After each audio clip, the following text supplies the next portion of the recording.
사람은 누구나 삶에서 고난을 만나게 됩니다. 참 고난을 만나게 되죠. 자, 그렇다면 주님을 믿는 신자인 저와 여러분들은 고난을 만납니까? 만나지 않습니까? 우리가 생각하기로는 하나님의 자녀인 저와 여러분들, 신자들은 하나님께서 누구보다도 사랑하시는 자신의 백성이요, 또 자신의 자녀이기에 고난이 없어야만 할 것 같아요.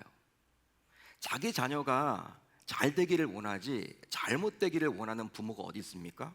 따라서 이런 관점으로 보게 되면 우리들은 고난 없이 삶을 살아가야 할 듯 보입니다.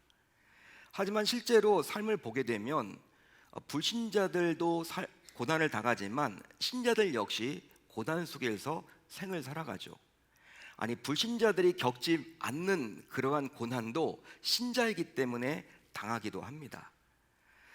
그렇지만 주님을 믿는 우리 신자들은요, 분명히 기억해야만 하는 것이 있어요.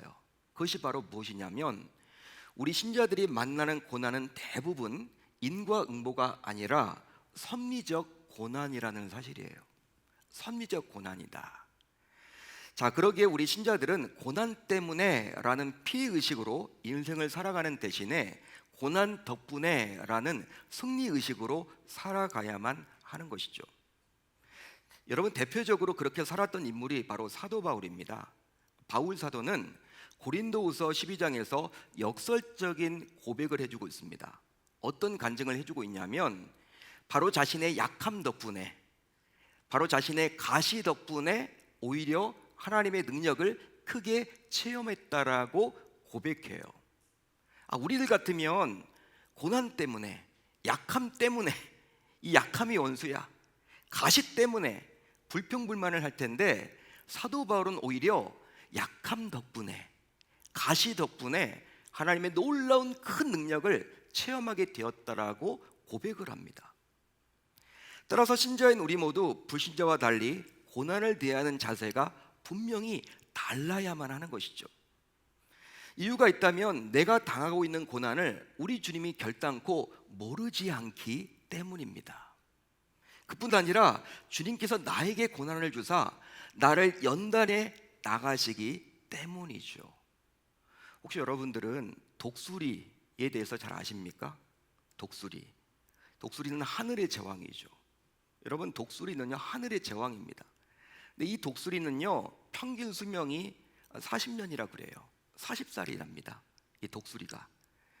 하지만 잘만 관리하면 30년을 더 살아서 무려 70년까지 살아가기도 한다는 거예요. 이게 독수리랍니다. 평균적으로 40년을 사는데 잘만 관리하면 30년을 더 살아서 70년을 살아갈 수도 있다는 거예요. 실제 독수리가 40년 정도 살게 되면요, 더 이상 사냥을 할 수 없을 정도로 발톱은 무뎌져요. 그뿐 아니라 날개는 무거워지고요, 부리는 먹이를 먹을 수 없을 정도로 꼬부라져서 결국은 생존하기 힘들게 된다는 것이죠. 그래서 죽는 거예요. 그런 상황 속에서 소수의 일부의 독수리들은 꼬부라져 쓸모가 없게 된 부리를 바위에 찍어가지고 부리를 일부러 없앤답니다. 새로운 부리가 날 때까지 잘 기다렸다가 이제 새로운 부리를 가지고 자신의 발톱을 하나씩 뽑아낸대요. 그리고 여러분, 날개의 깃털도 뽑아낸답니다. 그 기간이 무려 약 6개월 정도나 소요가 된다는 거예요. 물론 이 6개월의 과정은요, 짐승인 독수리 스스로도 견디기가 너무나 힘들다라는 것이죠. 여러분도 한번 생각을 해보세요. 신경은 다 살아있는데 여러분, 부리를 없앤다고 바위에 여러분 부닥쳐가지고 여러분 이렇게 부리를 없애면 피가 여러분 날 거 아니에요. 얼마나 여러분 아플까요? 부리가 여러분들 생성되면요, 자기 발톱을 뜯어냅니다. 자기 깃털을 뜯어냅니다. 피가 나오지 않을까요? 여러분, 맨정신으로는 할 수가 없는 거죠. 아무리 짐승이라고 하지만 짐승도 아프죠. 여러분, 통증을 느끼겠죠. 웬만해서는요, 견디질 못해요. 하지만 이런 인고의 기간을 이겨낸 소수의 독수리들은 새 부리와 새 발톱 그리고 새 깃털로 무려 30년이란 또 한 번의 생애를 멋지게 살아가는 경우도 있다라는 거예요. 근데 많진 않대요. 소수랍니다. 왜? 견디기가 힘들기 때문에. 따라서 우리 신자들도 인생에서 고난을 만나게 되더라도 그 고난을 통해서 주어질 축복을 기대할 수 있기에 고난이 독이 아니라 득이라고 감히 말할 수 있어야 할 줄로 믿습니다. 하지만 막상 어려움을 당하게 되면요, 너무나 감당하기 힘들고 고통스럽기에 우리는 종종 누군가를 향해서 내 마음을 좀 알아봐 주세요, 내 심정을 좀 알아주세요 라고 외친다라는 거예요. 왜? 너무 힘들기 때문에. 내 말을 좀 귀를 기울여서 내 말을 좀 들어주세요, 내 심정을 좀 알아봐 주세요, 이렇게 말을 한다라는 거예요. 너무나 힘들다 보니까. 실제로 너무 힘들기에 그런 말을 내뱉는 거죠.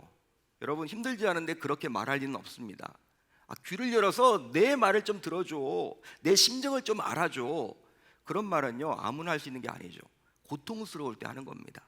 고난이 너무나 감당하기 힘들 때 할 수 있는 거죠. 그리함으로 자신의 심정과 사정을 어느 누군가가 알아주어서 조금이라도 위로받고자 그리 말하는 거예요. 자, 그래서일까요? 오늘 말씀을 보게 되면 시인인 다윗도 다음과 같이 고백을 합니다. 자, 1절을 볼까요? 이런 고백을 하죠. 여호와여, 나의 말에 귀를 기울이사 나의 심정을 헤아려 주소서. 자, 이 구절을 통해서 알 수 있는 것은 지금 다윗 역시 무언가 어려움 속에 있다는 거예요. 물론 그가 무슨 이유로 어려움을 당하게 된 것인지 성경은 말해주고 있지 않기 때문에 정확하게 그것이 무엇인지 알 수는 없지만, 분명한 것은 내 말에 좀 귀를 기울여 주십시오, 내 심정을 좀 알아주세요 라고 다윗 역시 이렇게 고백하고 있음을 통해서 다윗이 지금 현재 당시 어려움 속에 있었음을 알 수가 있는 것이죠. 감당하기 힘든 어려움. 자, 이제 2절을 볼까요? 2절은 이렇게 다윗도 고백합니다. 나의 왕, 나의 하나님이여, 내가 부르짖는 소리를 들으소서. 내가 주께 기도하나이다. 자, 이 구절에 따르면 다윗은 자신이 겪는 어려움 때문에 주님께 부르짖고 있습니다. 부르짖는 소리를 들으소서. 부르짖고 있다라는 거예요, 주님께. 그런데 이 구절에서 볼 수 있는 부르짖다라는 말은 소리를 지르며 울부짖는 거예요. 소리를 지르며 울부짖는 거예요. 어떤 예가 좋을까요? 어떤 부모가 자신의 사랑하는 아직 어린 자녀를 어떤 사고로 잃었어요. 갑자기 잃은 거예요, 사고로. 여러분, 그렇게 되면요, 그 부모는요 난리가 나는 거죠. 이거 제정신이 아니죠, 여러분. 이건 여러분 감당할 수 없는 고난이죠. 사랑하는 자녀를 여러분 갑작스럽게 마주친 그 사고로 잃게 되었으니 하늘을 쳐다보면서 통곡하는 겁니다. 부르짖는 겁니다. 하늘을 향해서 여러분 외치는 겁니다. 어떻게 나에게 이럴 수가 있냐고, 어떻게 나에게 이런 어려움이 닥칠 수가 있냐고. 이게 바로 오늘 말씀에 나와 있는 부르짖는 거예요. 여러분, 부르짖는 것은요 보통의 고난이 아님을 우리가 알 수 있는 단어죠. 다윗이 지금 부르짖고 있다라는 거예요. 보통의 어려운 문제가 아니야. 스스로의 힘으로는 감당하기 힘든 지금 어려움 속에 있다라는 것입니다. 따라서 지금 다윗이 얼마나 고통스러우면 우리 주님께 울부짖으며 자신의 소리를 들어달라고 하소연을 하겠습니까? 한번 여러분들이 다윗의 심정에 한번 대어보세요. 자, 그러기에 오늘 우리가 살펴볼 이 시편 5편은 이런 힘들고 어려운 일을 당했지만 어떻게 다윗이 그 위기를 이겨내어서 결과적으로 주님을 찬양할 수 있게 되었는지 그것을 다루어주고 있습니다. 시편 5편을 1절부터 쭉 읽어 내려가면요, 처음에는 무거워요. 막 울부짖죠, 부르짖죠. 다윗의 아픔이 여러분 막 느껴져요. 전율이 느껴져요. 정말 얼마나 힘들면 이럴까. 여러분, 끝으로 갈수록 나중에 기쁨이 나타납니다. 다윗의 얼굴에 기쁨이 있고요, 막 즐거움이 나타나요. 그 기쁨과 즐거움도 여러분 단순히 그냥 순간적인 기쁨과 즐거움이 아니라 영원한 기쁨과 즐거움이라고 하나님을 찬양하게 이르는다는 거예요. 즉 다윗은 자신의 고통과 괴로움이 너무나도 힘들었기에 주님께 나아가서 부르짖으며 자신의 심정을 주님이 알아주기를 고대했는데, 정말 놀랍게도 우리 주님께서 친히 문제를 해결해 주셨다는 거예요. 그 내용이 바로 시편 5편의 내용입니다. 그래서 다윗은 너무나도 기쁘고 감사한 나머지 이 시편 5편을 기록함으로 후대를 살아가는 신자인 저와 여러분들에게도 동일하게 도전 주고 있는 거예요. 야, 너도 지금 힘들다며, 어렵다며, 내가 하는 대로 한번 해봐. 나는 이런 방법을 통해서 이 위기를 이겨냈어. 나도 너무나 힘들어서 처음에 하나님께 부르짖었어. 너무나 하나님께 항변했어. 너무나 말이 나오지 않았어. 기도조차도 할 수 없었어. 그런 상황이었지만 하나님께서, 내가 이런 방법을 통해서 하나님을 만났고 결과적으로 하나님께서 내 문제를 해결해서 하나님이 나에게 기쁨을 주셨어. 즐거움을 주셨어. 할렐루야. 지금 우리들에게 그 얘기를 해주고 있는 거예요. 그런즉 시편 5편은요 일종의 찬양시라고 말할 수 있습니다. 자, 그렇다면 다윗은 울부짖을 만큼 심각한 어려움을 과연 어떻게 해결받을 수 있었을까요? 오늘 말씀 11절을 보면 답이 나옵니다. 우리 11절을 한번 같이 읽어봅니다. 11절 시작. 그러나 주께 피하는 모든 사람은 다 기뻐하며 주의 보호로 말미암아 영원히 기뻐 외치고 주의 이름을 사랑하는 자들은 주를 즐거워하리이다. 아멘. 자, 이 구절에 따르면 주께 피했더니 해결되었다라고 다윗은 스스로 고백을 합니다. 주께 피했더니 내 문제가 해결함 받았다라고 다윗은 고백을 하죠. 그렇습니다. 다윗은 주께 피했더니 감당하기 힘든 어려움으로 인해서 생긴 낙심과 절망이 곧 기쁨과 즐거움으로 바뀌게 되었다라고 고백을 해요. 한마디로 주께 피했더니 주께서 모든 어려움을 친히 해결해 주사 마음의 기쁨과 즐거움이 생겼고요. 그 결과 울부짖는 대신에 이제 영원히 기뻐서 외치게 되었다라고 고백을 합니다. 울부짖었는데, 부르짖었는데 그것을 하나님께서 무엇으로 바꿔주셨다? 기쁨과 즐거움으로 바꿔주셨다. 어떻게 했을 때? 주께 피했더니. 자, 그런데요 이 11절은요 접속사 무엇으로 시작을 합니까? 11절을 보세요. 접속사 무엇으로 시작하고 있어요? 그러나로. 그게 중요해요. 그러나. 따라서 그러나로 시작을 했기에 어려움이 있을 때 주께 피하는 자가 있고요, 또 주께 피하지 않은 자가 있다라는 의미를 담고 있는 거예요. 즉 주님을 믿는 신자라면서도 당면한 어려움 속에서 주께 피하는 부류가 있고 반면에 끝까지 주께 피하지 못하는 자가 있다라는 거예요. 그러기에 신자라면 아무리 힘들고 어려운 문제를 만나더라도 그러나 주께 반드시 피해야 할 줄로 믿습니다. 그러나 주께 피해야 한다라는 거예요. 왜냐하면 그렇게 할 때 완전히 다른 결과를 맛볼 수 있기 때문입니다.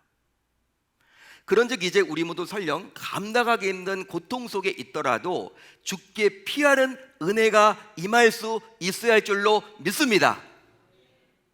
자, 그렇다면 주께 피한다라는 말은 과연 무슨 의미를 담고 있는 것일까요? 어떤 의미일까요? 그리고 혹시 여러분들은 어려움을 만났을 때 실질적으로 주께 피해본 경험이 있으십니까? 경험이 있으세요? 여러분, 그러면 주께 피한다라는 말은 과연 무슨 의미일까요? 어떤 의미일까요? 지난주에 참으로 비가 오락가락 내렸던 것 같아요. 우산을 들고 다니기도, 그렇다고 안 들고 다니기에도 애매한 오락가락 비.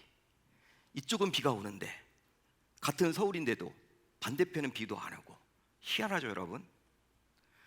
여러분, 아마 이 비로 인해서, 오락가락 비로 인해서 여러분들도 난감한 일을 좀 당하셨을 것 같은데요, 저 역시 지난 목요일 밤에 비 예보가 없더라고요. 요즘에 1시간마다 여러분 비 예보 우리가 볼 수 있잖아요. 앱을 통해서, 날씨 앱을 통해서, 스마트폰을 통해서. 근데 여러분, 목요일 날 이렇게 밤에 저녁 늦게 비 예보가 없더라고요. 제 핸드폰에는 없었어요. 그래가지고 운동이나 한번 가자, 산책을 나갔습니다. 나가서 여러분 운동을 걷고 있는데 비가 쏟아지는 거 있죠. 요즘 비가 여러분 보통 쏟아지는 게 아니잖아. 예? 예고도 없이 그냥 보통 쏟아지는 게 아니야. 막 퍼붓는 거야. 운동을 계속 해야 돼, 말아야 돼. 애매하게 되는 거 있죠, 여러분. 난감하더라고요. 이거 어떻게 해야 돼? 집에 가지도 못하고, 그렇다고 운동하기도 그렇고. 그러면서 어떤 마음을 들었냐면, 가지게 됐냐면, 자그마한 우산이라도 가지고 나올 걸. 운동하는데 귀찮아서 그냥 나왔는데, 운동하기 위해 나왔으면 뭐라도 들고 나도 되잖아요. 운동하기 나왔으니까. 작은 우산이라도 가지고 나올 걸 하는 후회감이 들더라고요. 여러분, 그 이유가 뭡니까? 아무리 비가 오더라도 우산만 있으면 비를 피할 수 있기 때문이에요. 그런즉 여기서 주께 피한다라는 말은요, 다른 의미가 아니라 주님의 우산 속으로 들어간다라는 말입니다. 주님의 우산 속으로 들어간다. 주께 피한다라는 것 애매하잖아요. 여러분, 이렇게 주님의 우산 속으로 들어간다, 이 표현일 것 같아요. 즉, 위기가 찾아왔을 때 주님의 우산 속으로 들어가는 것이 바로 주께 피하는 것입니다. 실제로 다윗은 감당하기 힘든 여러 문제와 시련과 고통의 시간에 모든 것을 해결해 주시는 우리 주님께 전적으로 맡기며 그분의 우산 속으로 들어감으로 결국 주님께서 베풀어 주시는 놀라운 은혜를 누리게 되었습니다. 할렐루야, 할렐루야. 따라서 우리 주님은 고난을 만난 인생이 피할 유일한 우산이에요. 그러기에 그 주님의 우산 속으로 들어간 자는 어떤 문제라도 능히 해결받아서 결국 기쁨으로 살아가게 되어 있습니다. 여러분, 믿으시면 아멘, 동의가 되시면 아멘. 실제로 이런 영적 원리를 잘 알았던 것일까요, 다윗은? 놀랍습니다. 다윗은요, 주님의 우산 속에서 하루하루를 시작했습니다. 다윗은요, 주님의 우산 속에서 하루하루를 시작했어요. 즉, 다윗은 하루의 출발을 주님의 우산 안에서 시작한 거예요. 실제로 우리 모두 오늘 하루 과연 나 자신에게 어떤 일이 일어날지 전혀 알 수가 없습니다. 예상할 수가 없어요. 하루 동안 살아가면서 누구를 만날지도 몰라요. 어떤 일을 우리가 만나게 될지도 모른다라는 거예요. 전혀 예측이 안 되죠. 실제 요즘 하루가 멀다 하고 얼마나 여러분 도심에서 사건 사고가 많습니까? 흉악한 범죄가 얼마나 많은지 몰라요. 아니 여러분, 이 수도 서울에서 이런 일이 벌어지고 있고 대도시에서 이런 일이 벌어지고 있어요. 다니기가 무섭대요. 여성분들 특별히 혼자 다니기가 겁이 난다, 이런 얘기 여러분 참 많이 듣죠. 운동하러 다니기가 힘들다, 겁이 난다, 사람이 가장 무섭다, 아마 이런 이야기들을 여러분 많이 듣고 실제 여러분들도 아마 그런 마음을 가지실 거예요. 어떤 일을 만날지 몰라요, 하루에. 자, 이런 사실을 모르지 않았던 다윗은요, 주님의 우산이 필요했던 것이죠. 그래서 이제 그는 하루의 시작을 기도로 시작했습니다. 즉, 주님의 우산인 기도로 하루를 출발했어요. 어디 나와 있느냐? 바로 오늘 본문 3절을 볼까요? 이렇게 나와 있습니다. 여호와여, 아침에 주께서 나의 소리를 들으시리니 아침에 내가 주께 기도하고 바라리이다. 할렐루야, 할렐루야. 어떤 번역 성경을 보게 되면 새벽이라고 나와 있어요. 기도는 우리 주님의 우산 속으로 피하는 시간인데요, 그래서 다윗은 하루의 시작인 아침에 주님께 기도함으로 하루의 시작을 주님의 우산에서 출발했습니다. 실제 다윗이 매일매일 쉼없이 그리할 수 있었던 이유는 바로 기도는 주님께 맡기는 시간이요, 그뿐 아니라 주님께서 자신에게 피하는 자를 위해서 일하는 시간임을 결코 모르지 않았기 때문입니다.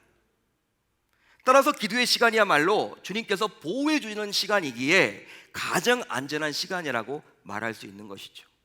가장 안전한 시간이 바로 이 기도 시간이다. 이 원리를 다윗은 알아서 아침마다 기도했다라는 거예요. 또 다윗은요, 주님의 우산 속에서 새로운 힘을 충전받았습니다. 자, 오늘 보면 7절을 볼까요? 7절이 이렇게 나와 있죠. 오직 나는 주의 풍성한 사랑을 힘입어 주의 집에 들어가 주를 경외함으로 성전을 향하여 예배하리이다. 할렐루야, 할렐루야. 자, 이 구절에는 다윗의 솔직한 고백이 담겨져 있습니다. 앞뒤 문맥을 잘 보세요. 7절만 보시면 안 되고 여러분들 우리가 살펴보고 있는 6절, 5절, 8절 쭉 보시면요, 다윗은 성전에서 드리던 예배를 통해서 새로운 힘을 얻게 되었다라고 솔직하게 고백을 해요. 따라서 예배는 주님의 또 다른 우산임을 알 수가 있는 것이죠. 기도만 우산이 아니라 예배가 주님의 또 다른 우산이었다라는 거예요. 그런데 그 예배조차도 자신의 노력과 의지가 아니라 오직 주님께서 베풀어 주신 풍성한 사랑 덕분이라고 분명히 밝혀주고 있습니다. 실제로 다윗은 매일의 시작을 기도라는 주님의 우산 속에서 시작을 했어요. 그렇지만 그것으로 만족하지 않았습니다. 그걸로 여러분 자부하지 않았습니다. 나는 하루의 시작을 기도로 시작해. 그걸로 끝이 아니었다라는 거예요. 하루의 시작을 기도라는 우산 속에서 출발을 했지만 그것은 자신이 살아낼 하루를 주님께 맡긴다라는 의미이지 자신에게 닥친 문제를 해결할 새로운 힘을 충전받기에 턱없이 부족하다고 여겼던 거예요.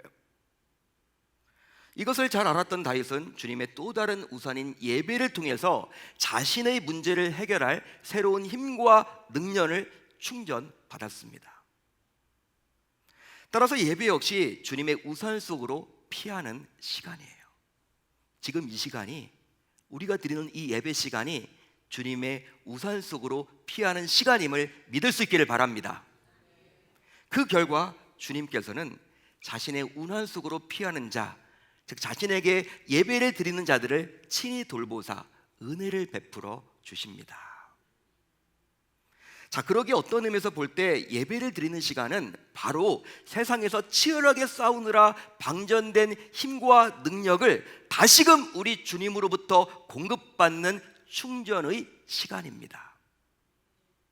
그런즉 세상에서 싸워서 승리하기를 기대하고 원한다면 저와 여러분들 모두 예배 자리에 반드시 나오셔서 충전을 받아야 할 줄로 믿습니다.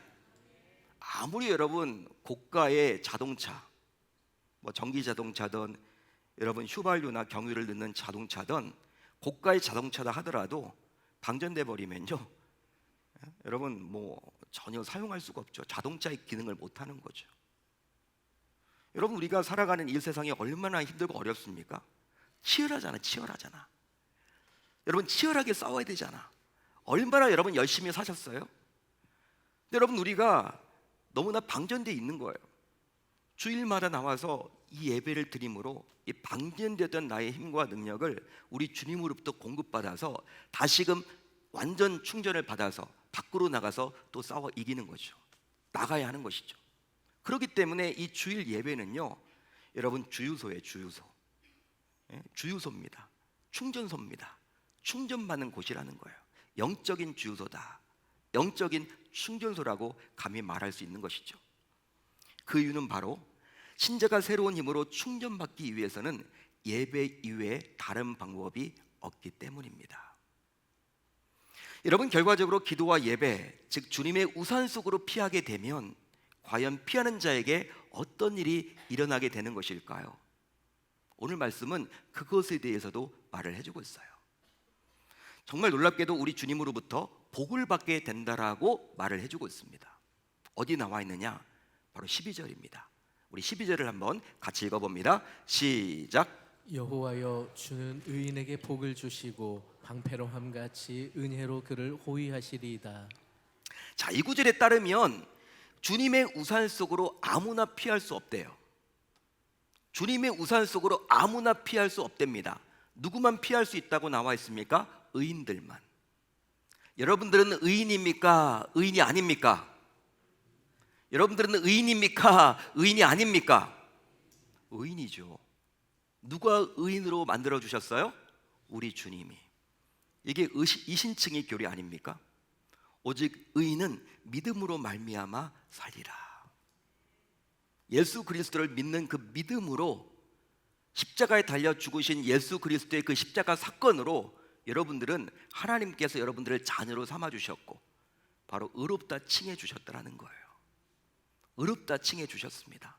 사람들은 나를 의롭다고 여기지 않을지도 몰라도 우리 아빠 아버지 되시는 그분께서는 여러분들이 의롭다라고 말씀해 주고 있어요. 따라서 여기에 나와 있는 의는 불신자를 말하는 것이 아니라 신자를 말하는 거예요. 그러기에 의인은 바로 주님께서 의롭다 칭해 주신 주님의 자녀들이고, 따라서 주님의 우산 속으로 피할 수 있는 자는 믿음의 사람뿐입니다. 실제로 믿음이 없는 자들은요, 아무리 힘들고 어려워도 주님의 우산 속으로 피하는 법이 없어요. 그냥 교회만 다니는 거죠. 그냥 교회만 다니는 거지 그분이 믿음의 사람은 아닌 거예요. 자, 그렇다면 주님의 우산 속으로 피하는 자에게 과연 어떤 복이 임하게 될까요? 어떤 복이 임하게 될까요? 바로 우리 주님으로부터 절대적인 안정과 보호의 은혜를 받게 됩니다. 즉 주님의 방패가 24시간 그를 떠나지 않고 호위하시기 때문이죠. 여러분 믿으시면 아멘, 동의하시면 아멘. 12절이 바로 그 내용이죠. 사랑하는 성도 여러분, 설교 서두에서 고난 없는 사람이 없다고 했듯이 신자인 우리 모두 오늘도 나름의 고난을 안고 살아가고 있어요. 이 예배를 드리고 예배당 밖으로 나가면요, 여전히 무거운 고난의 짐을 져야만 하죠. 예배에 왔지만 말씀에 집중하지 못하게 되는 것도 자꾸 이 고난의 무게 때문에 거기에 집중하느라 말씀에 집중하지 못할지도 모르겠어요. 자, 그렇다면 그 고난 앞에서 나는 과연 어떤 모습을 보이고 있습니까? 또 내가 그 고난을 해결받으려는 방법과 장소는 과연 어디입니까? 실제로 고난 앞에서 사람은 본 모습이 전부 드러난답니다. 이게 어떤 말이냐? 평소 드러나지 않던 그 사람의 진면목을 볼 수 있는 거예요. 고난 앞에서. 즉 목사라도 장로라도 권사라도 집사라도 성도라도 그 사람이 진짜 믿음의 사람인지 아닌지는 고난 앞에서 그 문제를 어떻게 해결하는지를 보면 알 수 있다는 거예요. 여러분 잘 나갈 때는요, 평안할 때는요, 문제 없을 때는요 드러나지 않죠. 여러분 고난 앞에서 신자라면서도 이 고난의 문제를 어떻게 대치하고 마주치고 해결하느냐를 보게 되면 그 사람이 진짜 겉모습만 신자인지 속사람이 완전히 변한 신자인지가 드러난다는 거예요. 실제 어떤 사람은 문제 앞에서 무조건 큰일 났다며 주저앉습니다. 큰일 났다, 나 이제 죽었다, 자포자기 하는 거죠. 또 어떤 사람은 문제 앞에서 어떤 노력도 기울이지 않고 무조건 여기저기 뛰어다니면서 손을 벌리며 도움을 청해요. 사람 의지하는 거죠. 그런 분들도 있습니다. 심지어 어떤 사람은 지극히 작은 일인데도 밤잠을 이루지 못하고 근심과 두려움으로 꼼짝하지 못해서 병까지 얻는 분들도 있어요. 실제 그래요. 하지만 어떤 사람은요, 어떤 문제든지 그 문제에 매몰되지 않고 오로지 주님께 피합니다. 즉 주님의 우산 속으로 피해버리는 거예요. 자, 그렇다면 이 말씀을 듣는 여러분들은 과연 문제 앞에서 어떤 반응을 주로 보이십니까? 주로 어떤 반응을 보이세요? 또 행여나 여러분들을 끊임없이 괴롭히는 문제가 있다면 왜 그 문제들이 여러분들에게 반복적으로 일어나는 것일까요? 실제 반복되고 있다는 말은 아직 근본적인 해결이 되지 않았다라는 의미 아닙니까? 그러니 새로운 문제도 힘들지만 반복된 문제는요, 우리를 더욱더 지치게 만들고 힘들게 만들죠.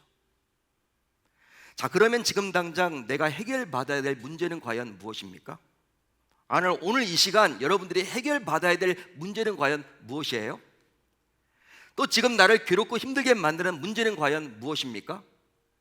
또 계속 반복된 문제로 고통스럽다면 이제 근본적인 해결을 받아서 이제 그 문제로는 더 이상 고통스럽게 여김을 받는 인생을 청산해야 되지 않을까요? 이런 질문에 대한 답은 오직 주님의 우산 속으로 피하면 됩니다. 즉 주님의 우산 속으로 피하면 되는 거예요. 오늘 말씀의 제목처럼 피하면 됩니다. 실제 주님의 우산은요 365일 24시간 항상 펼쳐져 있어요. 항상 펼쳐져 있습니다. 우리를 향해서 항상 펼쳐놓고 계십니다. 이 말은 주님의 보호와 해결은 쉼없이 언제나 지속된다라는 의미죠. 그러기에 이제 우리 모두 주님의 우산 속으로 피하면 된다는 사실을 꼭 붙듭시다. 꼭 붙듭시다. 실제 모든 문제는요, 사전에 예고 없이 찾아오잖아요. 우리가 여러분 예방을 할 수 있다면 얼마나 좋을까? 근데 그게 안 되잖아요. 예고 없이 찾아옵니다. 더욱이 그 문제가 일어나는 장소와 시간을 예측하기가 쉽지 않죠. 그러게 문제를 만나게 되면 너무나도 당혹스러운 나머지 멘붕에 빠져서 어떻게 하면 좋을지 막막할 때가 너무나 많아요. 하지만 주님의 우산은 언제나 나를 향하여 펼쳐져 있기에 그 우산 속으로 피하면 된다는 사실을 잊지 말고 그 우산 속으로 적극적으로 피할 수 있어야 할 줄로 믿습니다. 마치 혼자 있는 상태에서 몸이 너무 아플 때 119를 누르듯이 24시간 언제나 나를 향해서 펼쳐져 있는 주님의 우산 속으로 적극 피하시길 바랍니다. 그뿐 아니라 주님의 우산 속으로 피하지 못하도록 방해하는 세력을 꼭 이깁시다. 꼭 이깁시다. 실제 신자인 우리조차 주님의 우산 속으로 온전히 피하지 못하도록 방해하는 세력들이 있다는 거예요. 즉 기도보다 예배보다 더 중요한 것이 있다며 그것을 먼저 하라는 소리들입니다. 한마디로 매일 새벽마다 나가서 기도한다고 밥이 나오냐, 떡이 나오냐? 오히려 그 시간에 자는 게 낫다. 오히려 그 시간에 직장 가라, 운동해라, 공부해라. 매일 새벽마다 그렇게 나갈 필요가 있느냐? 그 율법주의 아니냐? 그렇게 말하는 분이 있어. 마치 우리를 위하는 척합니다. 너 그래서 건강 상해. 그뿐 아니라 매주 드리는 예배인데 한두 번쯤 빠지는 것은 괜찮다. 이런 주변의 소리가 있어요. 우리를 위한 척합니다. 죽을 때까지 예배 드린다며 매주 한두 번 빠지면 어때? 그것 때문에 하나님이 뭐 벌을 내려? 그렇지 않잖아. 네가 알고 계시는 하나님은 그런 분 아니잖아. 주일 성수 중요하지만 이 모임이 더 중요해. 이번에 한번 눈 딱 감고 나와. 여러분 이렇게 유혹한단 말이에요. 마치 우리를 위하는 척. 그런데 이런 소리를 가까운 부모가 합니다. 또 가까운 배우자가 하고 가까운 자녀가 하고 가까운 친구들이 우리를 위하는 척합니다. 하지만 이런 소리들은 신자인 우리로 하여금 주님께 피하지 못하도록 만드는 원수의 소리이기에 반드시 분별하셔서 우리 모두 흔들리지 않고 반드시 이겨내야 할 줄로 믿습니다. 그런 소리 여러분 우리가 귀를 기울이되 분별하셔야 돼요. 아니라는 거죠. 우리는 보통 여러분 힘들면요, 어려우면요 기도부터 막히잖아요. 기도부터 끊어요. 힘들면요 주일부터 안 와요. 다윗은 반대였다라는 거예요. 주님의 우산 속으로 피했다라는 거예요. 그 차이가 여러분 대단합니다. 여러분 우리의 문제가 풀리지 않은 것은 우리의 문제를 해결할 수 있는 분은 하나님밖에 없어요. 그분이 해결해 주셔야 되는데 그분은 우산은 지금 활짝 펴 있고 우리로 하여금 들어오라는 거예요. 우리는 자꾸 여러분들 머뭇먹거리죠. 안 들어가려고 합니다. 그러니까 문제가 여러분 해결받지 못하는 거예요. 다윗은 여러분 이런 것들을 알았기 때문에 우리에게 선명하게 지금 보여주고 있는 것이죠. 여러분 요즘 여러분들은 과연 그 무엇 때문에 답답함이 있으십니까? 그 무엇 때문에 인생살이가 재미없고 고달프다고 여기십니까? 그 무엇 때문에 고통스러워 하십니까? 오늘 말씀에서 살펴봤던 다윗과 같이 우리 역시 주님의 우산 속으로 피하기만 한다면 다윗과 마찬가지로 주님께서 보호해 주시고 문제를 해결하사 우리의 삶도 기쁨과 즐거움이 넘쳐나게 될 줄로 믿습니다. 이제 5일간의 영권회복 특별 밤 기도회가 한 주 앞으로 다가왔어요. 이 기도회는 우리 주님께서 친히 저와 여러분들을 위해서 준비한 우산입니다. 따라서 힘들고 어렵다며 한탄만 하지 마시고 불평만 하지 마시고 불만 속에서 좌절하지 마시고 주님께서 친히 준비한 이 기도에 모두 참석하여 우리 주님이 준비한 우산 속으로 적국 피하는 훈련을 해보실 수 있기를 우리 주님의 이름으로 축원합니다. 축원합니다. 그리됨으로 말미암아 다윗의 얼굴이 정말 불평불만해서 힘들고 어려움 속에서 있다가 나중에는 활짝 열려진 것처럼 저와 여러분들 모두 그런 인생을 동일하게 살아내셨으면 좋겠습니다. 다윗이 우리들에게 지금 그것을 보여주고 있는 거예요. 하나님의 방법이 바로 그러는 거예요. 주께 피하면 됩니다. 주께 피합시다. 피하면 삽니다. 다른 방법은 없습니다. 여러분들이 꼭 5일간의 이 집회 사모하는 마음을 가지고 미리 기도로 준비하시고 주님께서 준비하신 이 우산 속으로 적극 피하시는 훈련을 해보실 수 있기를 우리 주님의 이름으로 축원합니다.